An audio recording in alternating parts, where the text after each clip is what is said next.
Inter Milan have just pulled off one of the craziest Champions League semi-finals in history to book their spot in the final. Meanwhile, Cristiano Ronaldo Jr. has officially been called up to Portugal's U15 national team, marking the beginning of his international journey.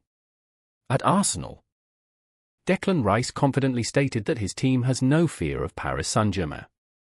Real Madrid are planning to sign Liverpool's Ibrahima Konaté on a free transfer. Tottenham, Chelsea, and Manchester United have had changes to their match schedules.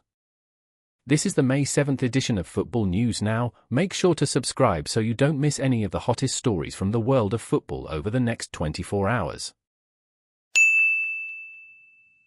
The Champions League semi-final second leg between Inter Milan and Barcelona turned into an absolute thriller. Inter opened the scoring in the 21st minute through a clean strike from Lautaro Martinez. Near the end of the first half, Hakan Çalhanoğlu converted a penalty to make it 2-0. In the second half, Barcelona came roaring back. Eric Garcia pulled one back in the 54th minute. And just 6 minutes later, Dani Olmo added another. In the 87th minute, Rafinha scored to give Barca a 3-2 lead in the second leg, putting them ahead 6-5 on aggregate. But in the 93rd minute, Francesco Acerbi scored to make it 3-3, sending the game into extra time.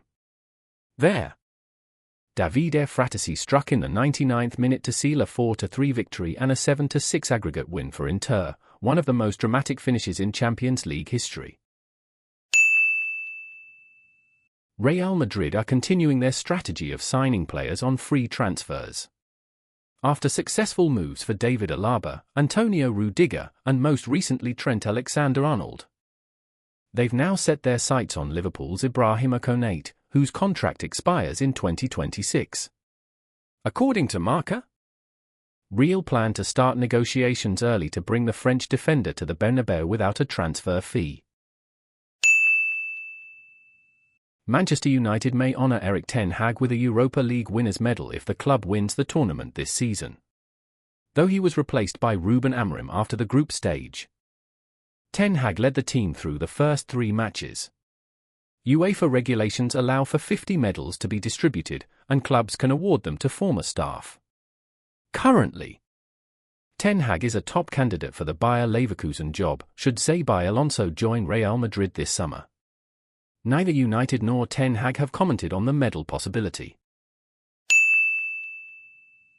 After Besiktas' 1-0 win over Fenerbahce, Ole Gunnar Solskjaer didn't miss the chance to poke fun at Jose Mourinho.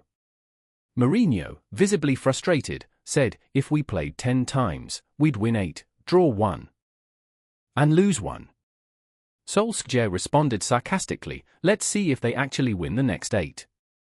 Despite the exchange, Mourinho maintained respect for his former rival. "We talked normally before and after the match. I'm not in hell because we lost, and he's not in heaven because he won."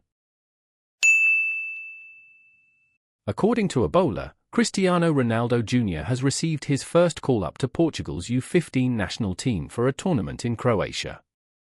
This marks his debut in international football, a major milestone in his journey to follow in his legendary father's footsteps. After years of developing at various academies across Europe, Ronaldo Jr. is now ready to begin his international career.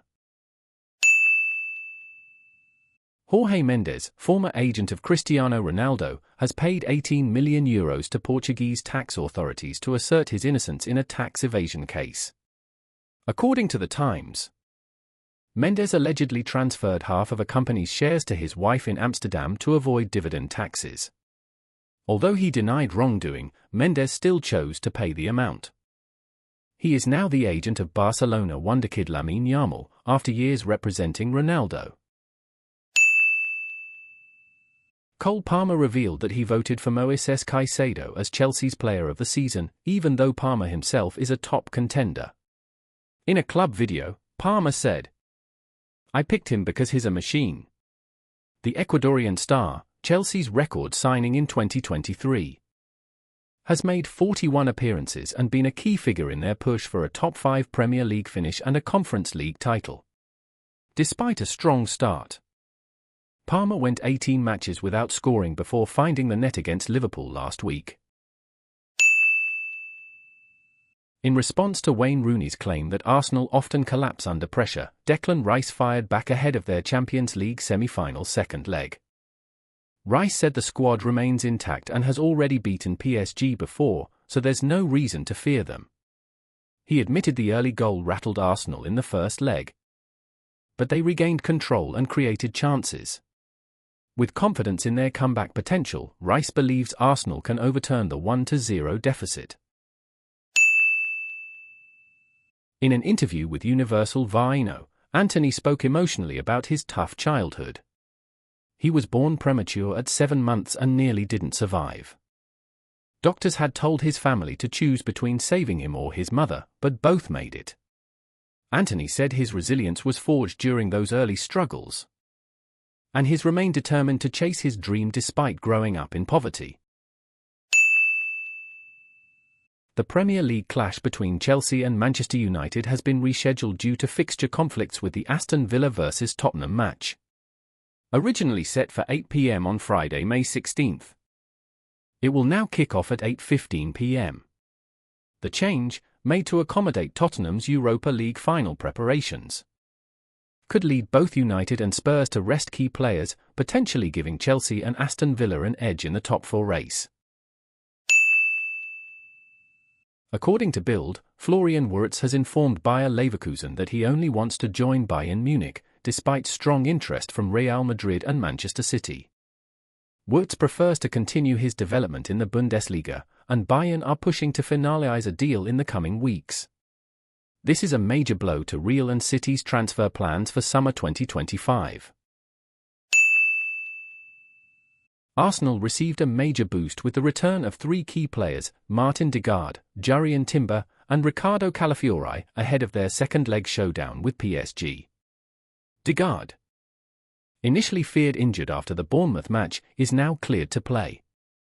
Timber travelled with the squad to Paris, and Calafiori returned to training for the first time in weeks. Manager Mikel Arteta hopes their return can energise the team as they aim to overturn a 0-1 deficit. Newcastle United have officially entered the race to sign Bayer Leverkusen centre-back Jonathan Tah.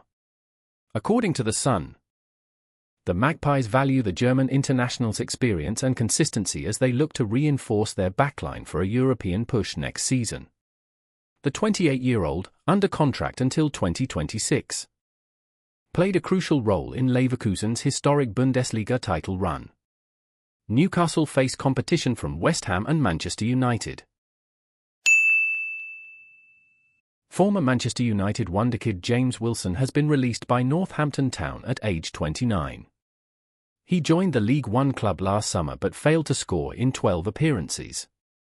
He's one of 11 players being let go after the club finished 19th. Wilson once made headlines by scoring for United against Hull City in 2014, but injuries and inconsistency derailed his career, which took him through spells at Brighton, Derby, Aberdeen, Salford, and Port Vale. That wraps up the hottest headlines from the last 24 hours. As the season enters its final stretch, expect even more twists and turns. Stay tuned daily to Football News Now for all the latest updates from the world of football. That's it for now, thanks for watching and see you in the next video.